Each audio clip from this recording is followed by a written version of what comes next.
We're out walking. Yes, indeed. Oh, yeah.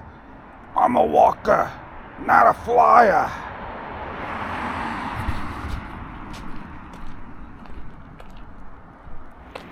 I'm going to be checking out Movavi Video Editor. I want to see how well it is. I think I'm going to download and try to edit some video. I'm hearing a lot of comparisons of Powerdirector, but it was a couple of years back. And now, 2024, they're all catching up with AI intelligence. I want a timeline that I can see the video and audio as one. If it has to be separated, so be it. I want to add titles, overlays, blur face out, blur an address out, and do simple things.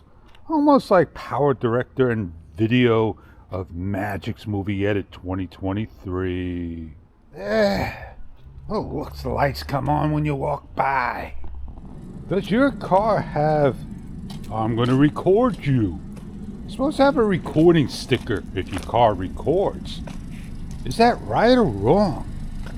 I think I'm pretty much right because we have to have signs that we're being recorded. Stop, go. Stop, go. That's all I do. Every 5 feet I stop and I go. Well, I'm getting dark. I got a light on me. But I'm rounding the corner, finishing my walk. Catch the next walk another time. See ya later.